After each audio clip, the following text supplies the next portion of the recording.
Sa ngalan ng Ama, ng Anak at ng Espiritu Santo. Amen. Sumainyo ang Panginoon. At sumainyo rin. Mga minamahal na kapatid, bago pong araw ngayon pong buwan ng Hulyo, ngayon po ay unang araw po ng linggo. Kung kaya tayo po ay nagpapasalamat sa bago na ng pagkakataon makapaglingkod sa Diyos, makapagbigay lulhati sa Kanya, at kayo din po sa mga araw-araw na biyayang atin pong tinatanggap.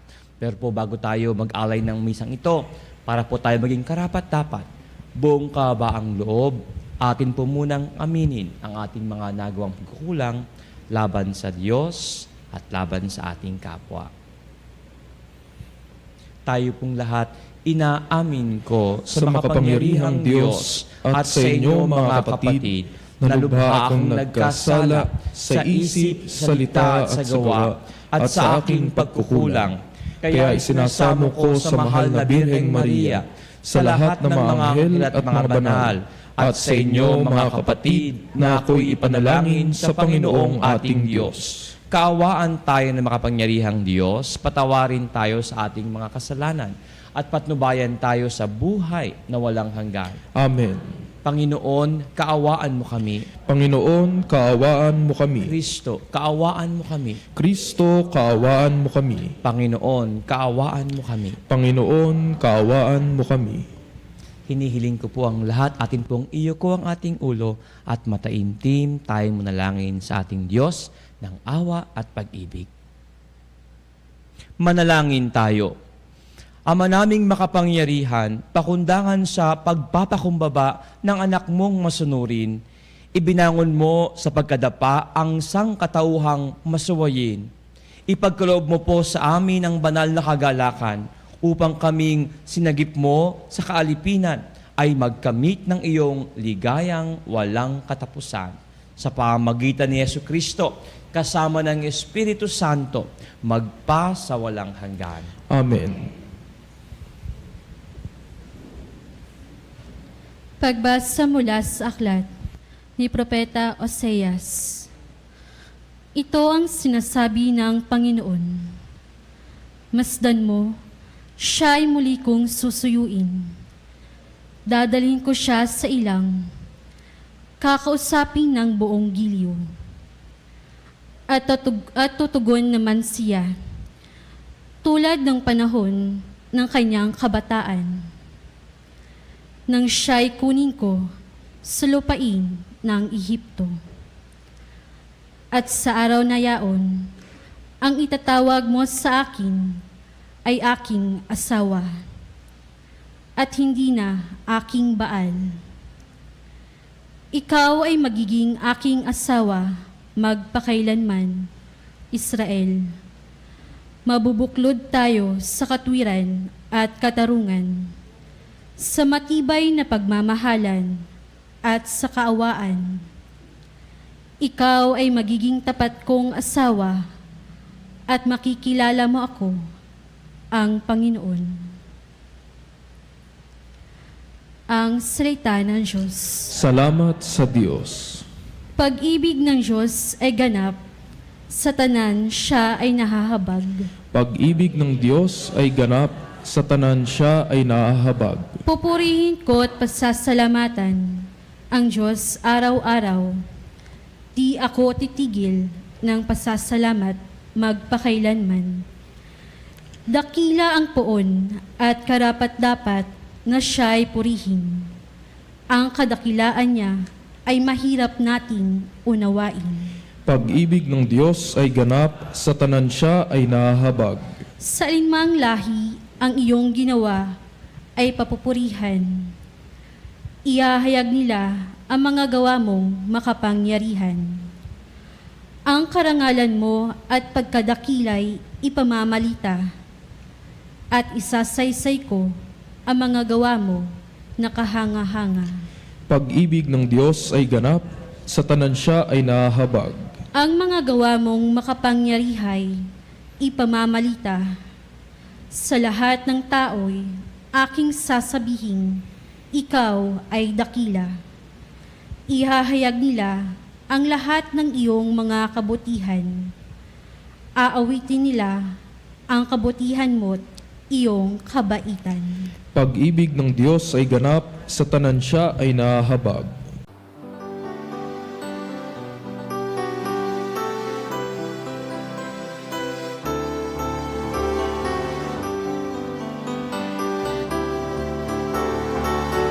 Alleluia, alleluia, alleluia,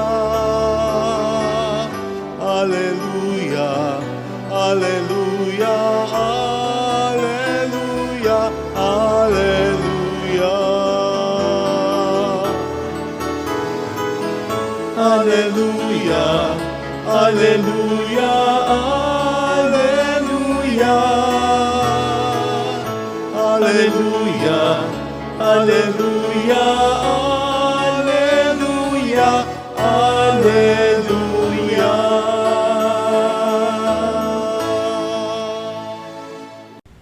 Sumainyo ang Panginoon. At sumainyo rin. Ang mabuting balita ng ating Panginoon ayon kay San Mateo. Papuri sa iyo, Panginoon. Noong panahong iyon, samantalang nagasalita si Jesus, may dumating na isang pinuno ng mga Hudyo. Lumuhod ito sa harapan niya at ang sabi, "Kamamatay lang po ng aking anak na babae. Ngunit sumama lamang kayo sa akin at ipatong ang inyong kamay sa kanya at mabubuhay siya." Tumindig si Jesus at sumama sa kanya. Gayon din ang kanyang mga alagad. Sumunod din ng isang babaeng may 12 taon ng dinudugo. Lumapit ito sa likuran ni Jesus at hinipo ang laylayan ng kanyang damit sapagkat sinabi niya sa sarili, "Mahipo ko lang ang kanyang damit, ay gagaling na ako."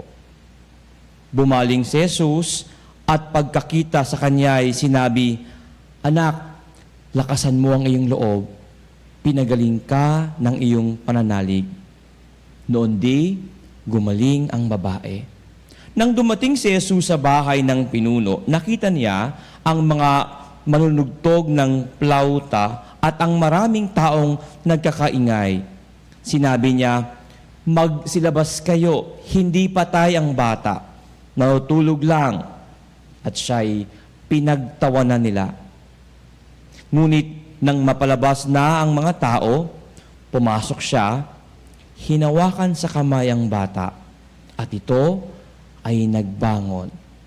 At ang balita tungkol sa pangyayaring ito ay kumalat sa buong lupain iyon. Mga minamahal na kapatid, ang mabuting balita ng ating Panginoon. Pinupuri ka namin, Panginoong Hesukristo. Alam po ninyo, sa chapel pong ito, madalas meron pong relic na dumarating. Katunayan po, ilang relic na rin po ang nagpunta po dito. Yung pong kay Padre Pio, yung kay Saint Bernadette, minsan po kay Saint Anthony. Several years back po, kung yung maalaala, yun pong relic po ni Saint Therese of the Child Jesus. No? Yun po yung may mga escort na mga sundalo. Yun po ay dinala po dito at maraming tao ang pumunta. Ang tanong po, Father, bakit nga ba tayo mga Katoliko may mga relic na nalalaman? Ano ba yung mga relic na yan? Noon pong 4th century, matapos pong illegal na po maging legal na ang pagiging Kristiyano. Kasi hindi po ba, may mga time po na ang pagiging Kristiyano ay isang krimen. Kaya po pinag-uusig po sila, ipinapakain sa leyon, no? Ibinibikin po, sinusunog. Kasi nga po, illegal, masama ang maging Kristiyano noong mga unang panahon. Pero po, after po si Constantino ay maging emperador po ng Imperyo Romano, ginawa niya pong legal na maging Kristiyano. At dahil po doon, yung mga Kristiyano ay they were able to live openly. At isa po sa mga unang ginawa nila, yung mga Kristiyano pong pinapatay, no? At kung saan-saan nailibing, kaya nila pong kinuha at nilagyan ng maayos na manglibingan. At ilan po sa mga gamit nila ay kinuha. No? Siguro po yung bahagi ng damit, may mga kapraso po ng buto, kasi po alam nila, ang mga taong ito ay napakabanal. Sila po ay handang mag-alay ng kanilang buhay. And after po noon, maniwala kahit sa hindi, marami po doon sa mga relic na ito, yung po mga kapiraso ng damit o ng buto na nakuha po nila, ay naghatid po ng mga himala, ng grasya. Kaya po that time, ang tawag nila yun pong devotion to the cults, no? Ito po yung cult of the relic. Devotion to the relics. Ang mga relic pong ito, ang mga bagay na ito ay, take note, hindi po sinasamba ng mga Katoliko. Rather, ang sabi nga po, sa pamamagitan nito, we are being reminded of holy people. Yung ating pananampalataya ay lalo pong tumitingkad. At ang sabi sa Ebanghelyo, noon pong gumawa ng himala si Jesus, sabi niya, pinagaling ka ng iyong pananalig, ng iyong pananampalataya. Ano mang bagay po na magpatingkad, no? Mag-inspire sa iyo pong pananalig, maganda po mga bagay na iyan. Yan po ang dahilan why ang mga Katoliko naman, mayroon tayong krus, may mga puon po tayo. Not because yan po ay ating mga sinasamba. Ang mga gamit, ang mga bagay na iyan, we know they inspire our faith. Kasi minsan parang ang hirap namang mag-pray sa harap ng isang pader. No? Para kang may kausap na pader. Pero pag may mga poon na ganyan, parang you're being reminded yung imahe ng ating Panginoon. Hindi po yung mismong imahe na yan, kung hindi po yung pinapaala sa inyo. Sa ating ebanghelyo po, ngayon pong araw na ito, mayroon pong dalawang taong, una po ay pinagaling, yung pangalawa po ay binuhay. Yung bata ay mismong hinawakan ng Panginoon at nagbangon. Pero po, yung isa, kakaiba, ang hinawakan lang ay yung laylayan po ng damit ng Panginoon. Gumaling na siya. Ibig sabihin po, anumang bagay na malapit sa Panginoon, opo, dadaluyan na po yan ng himala, ng blessing. Anumang bagay na malapit sa Panginoon, yan po ay means of healing and blessing.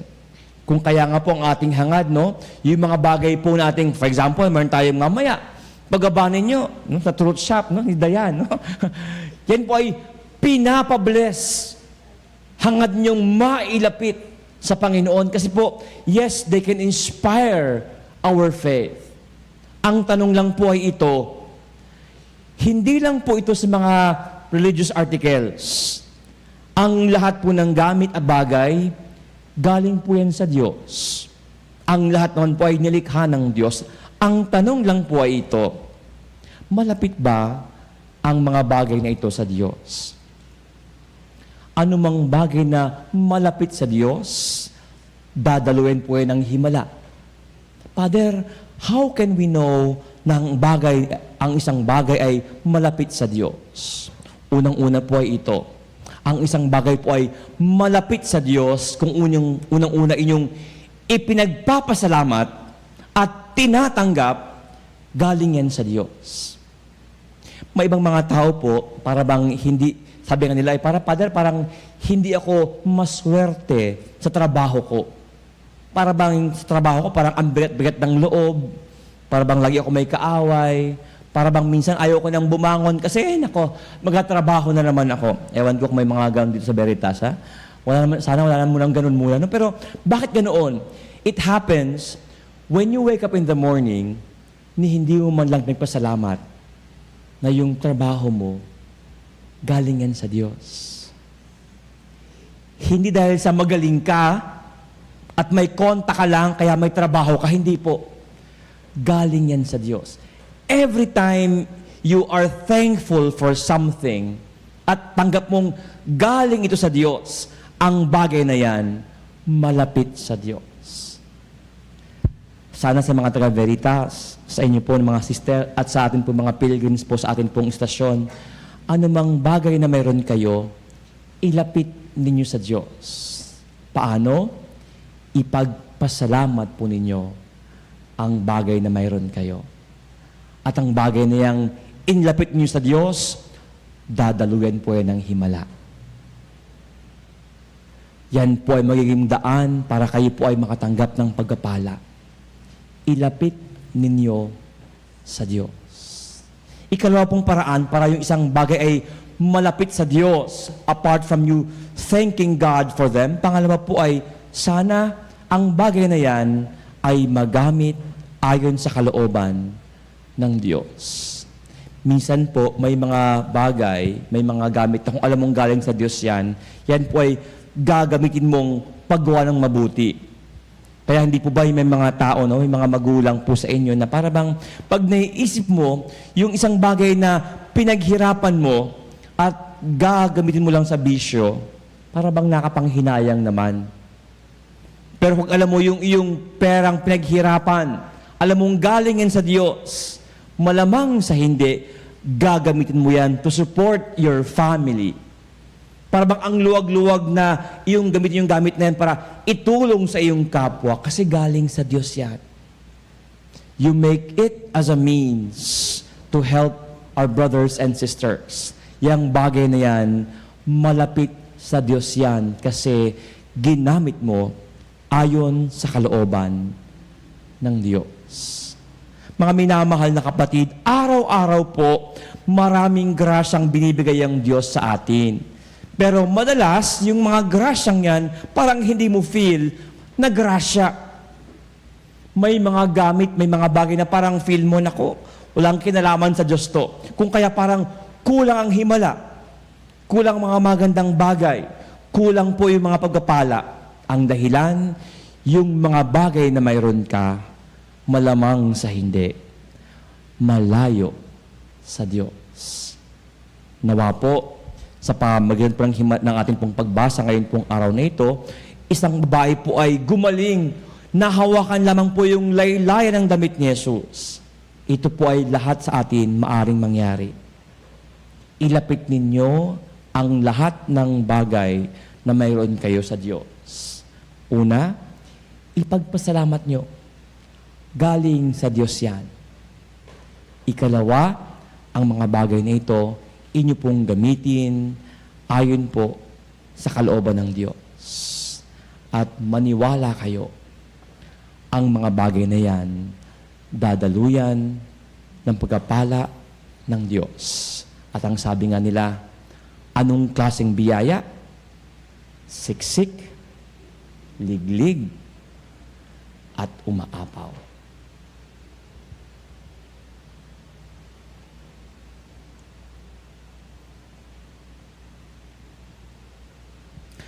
Amen.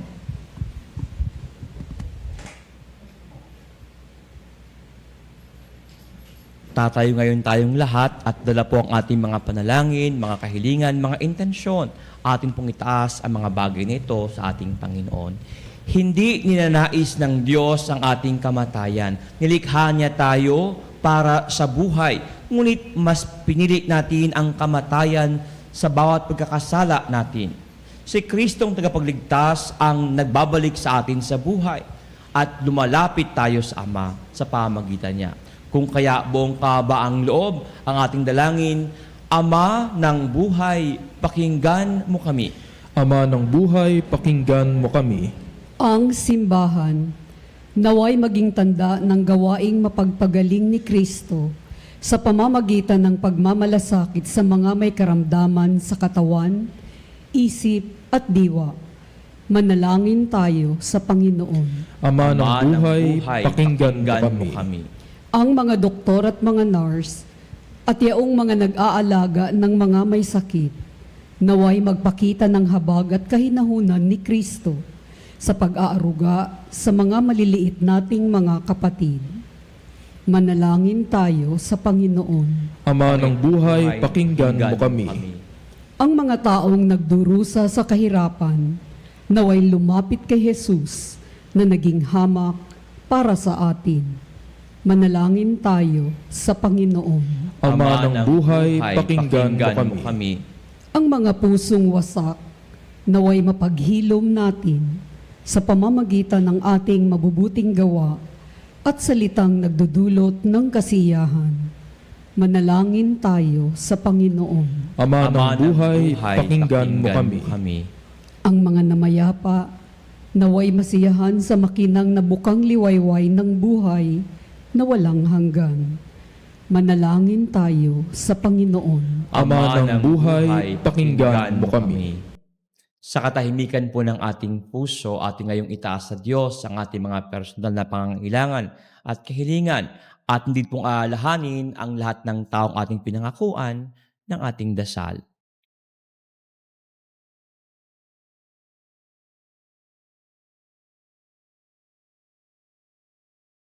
Manalangin tayo sa Panginoon. Ama ng buhay, pakinggan mo kami. Diyos Ama, patuloy mo po kaming hilumin sa lahat ng masama at hayaan mong ang iyong kabutihan ang magliwanag sa amin sa pamagitan ng kapangyarihan ni Jesucristo na aming Panginoon. Amen. Kunin at tanggapin ang alay na ito, mga biyayang nagmula sa pagpapala mo. Tanda ng bawat pusong pagkatinibig mo, ngayoy nananalig, nagmamahal sa'yo. Tinapay na nagmula sa butil ng trigo, pagtaing nagbibigay ng buhay mo. At alak na nagmula sa isang tangkay ng ubas, inubing nagbibigay lakas. Kunin at tanggapin ang alay na ito, mga biyayang nagmula sa pagpapala mo. Tanda ng bawat pusong pagkatinibig mo, ngayoy nananalig, nagmamahal sa'yo.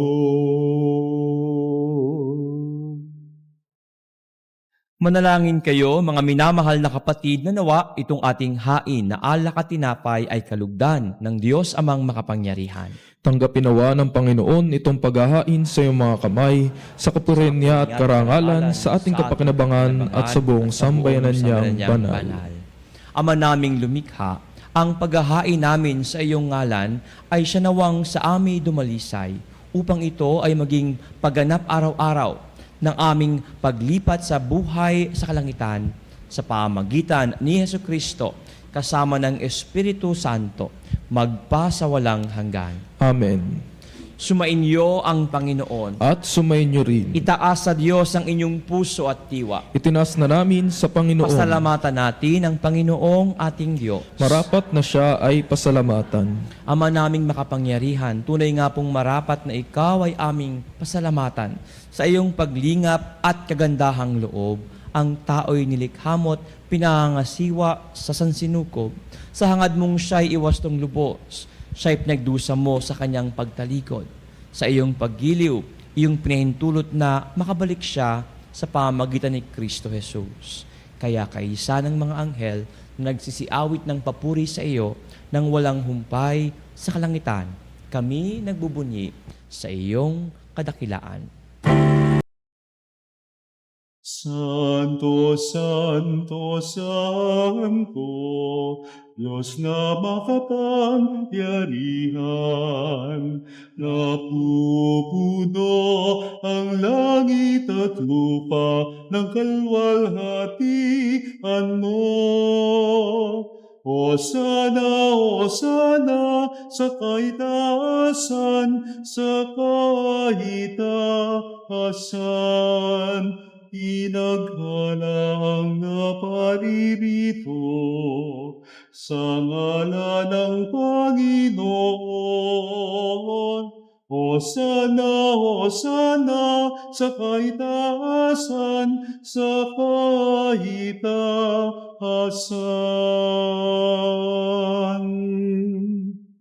Doon po sa mga hindi makaluhod, Alam po natin lahat na may mga senior na po tayo dito, no? Atin pong tanggapin ito na totoo po, maaaring tayo hindi makaluhod, gayunpaman ang atin pong kamay, atin nawang ilagay sa ating dibdib para po tanda ng paggalang sa presensya at pagdating ng Panginoon sa ating piling.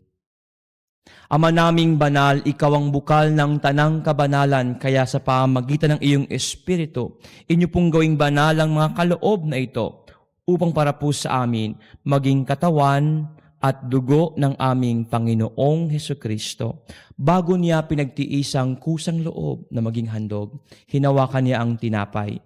Pinasalamatan kaniya, pinaghati-hati niya iyon, iniabot sa kanyang mga alagad at sinabi, tanggapin ninyong lahat ito at kanin.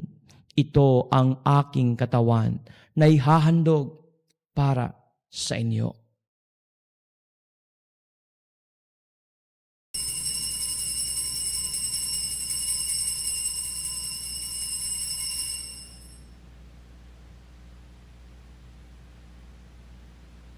Gayon din naman, noong matapos ang hapunan, hinawakan niya ang kalis. Muli kanyang pinasalamatan.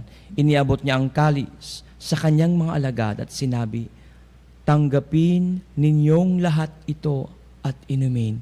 Ito ang kalis ng aking dugo, ng bago at walang hanggang tipan, ang aking dugo na ibubuhos para sa inyo at para sa lahat, sa ikapagpapatawad ng mga kasalanan. Gawin ninyo ito sa pag-alala sa akin.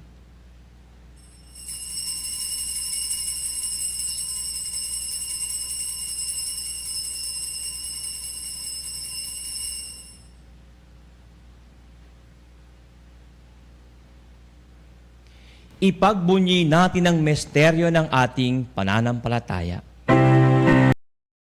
Sa krus at pagkabuhay, kami natubos mong tunay. O Jesus, naming mahal, iligtas mo kami tanan, ngayon at magpakailanman. Ama, ginagawa po namin ngayon ang pag-alala sa pagkamatay at muling pagkabuhay ng iyong anak. Kaya po iniaalay namin sa iyo ang tinapay na nagbibigay buhay at ang kalis na nagkakaloob ng kaligtasan. Kaming lahat po nagpapasalamat dahil kami ngayon inyong minarapat at tumayo sa harap niyo sa misang ito para po maglingkod sa inyo. Isinasamo po namin na kami na magsasalo-salo sa katawan at dugo ni Kristo ay mabuklod sa pagkakaisa sa pamamagitan ng Espiritu Santo. Inyo rin pong lahanin, Panginoon, ang mga kapatid naming nahimlay na may pag-asang silang lahat ay muli mabubuhay. Gayon din po ang lahat ng mga pumanaw. Saglit pong katahimikan, ating ngayong lahanin ang ating mga mahal na yumao.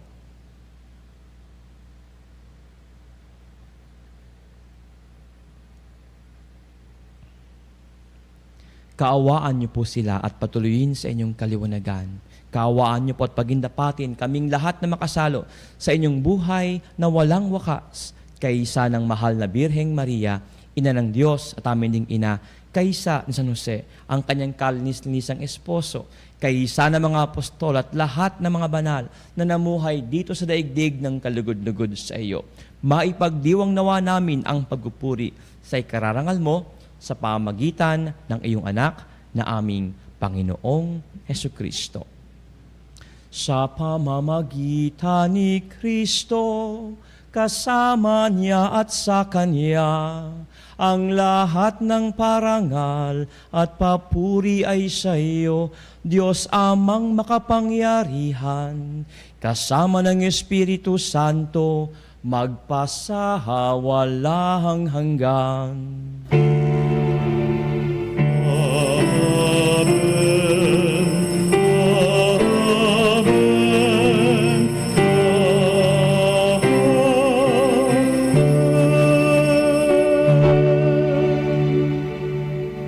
Kasama si Jesus, atin pong itaas sa Diyos, ilapit sa Kanya ang lahat ng mga biyayang mayroon tayo, ang ating pamilya, ang ating trabaho, ang ating kalusugan, ang ating buhay. Tayo sama-samang tumawag sa Ama sa panalangin mismo si Jesus ang nagturo sa atin.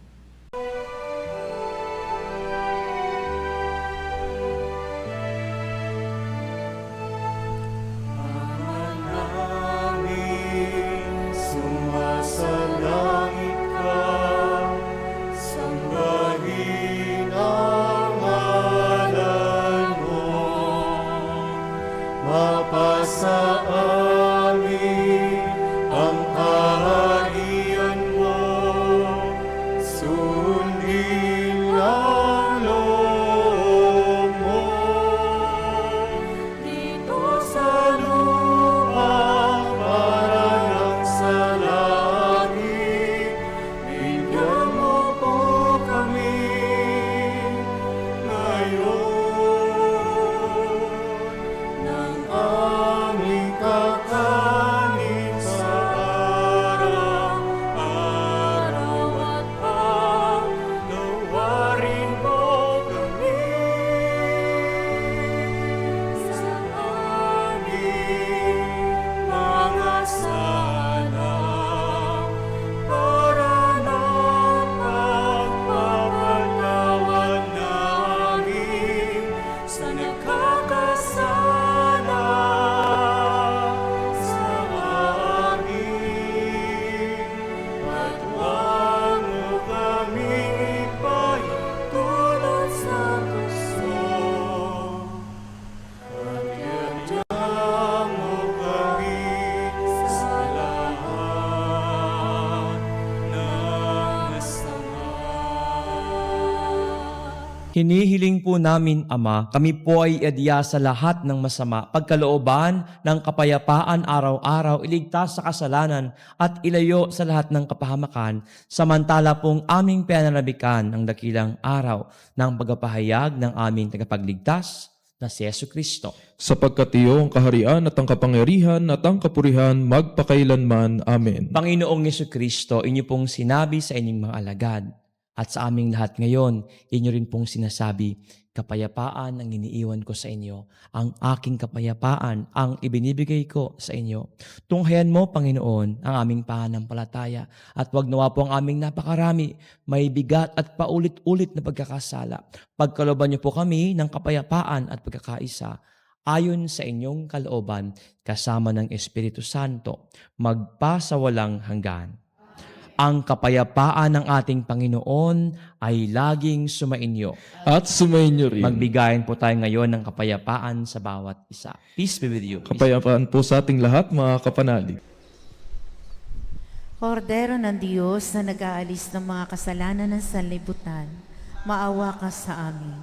Kordero ng Diyos na nag-aalis ng mga kasalanan ng sanlibutan, maawa ka sa amin. Kordero ng Diyos na nag-aalis ng mga kasalanan ng sanlibutan, ipagkaloob sa amin ang kapayapaan. Mga minamahal na kapatid, narito si Jesus, ang ating Panginoon. Sa pamamagitan niya, tayo nagkaroon ng lahat ng mayroon tayo ngayon. Siya ang kordero ng Diyos, ang nag-aalis ng mga kasalanan ng sanlibutan. Mapalad tayong inaanyayahan sa kanyang banal na piging. Panginoon, hindi ako karapat-dapat na magpatuloy sa iyo, ngunit sa isang salita mo lamang ay gagaling na ako. Isang dalang hawak ng kapatubo ni Kristo para sa buhay na walang hanggan. Amen. Ang katawan ni Kristo. Amen.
Manalangin tayo.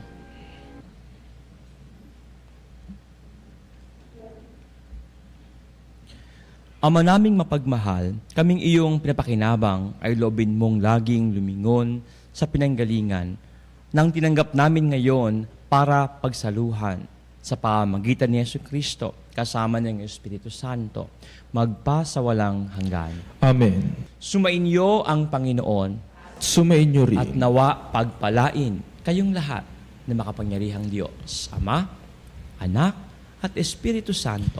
Amen. Tapos na po ang ating misa. Humayo kayo sa pag-ibig at kapayapaan ni Kristo. Salamat sa Isang Diyos. pinagpala pong Lunes sa ating lahat.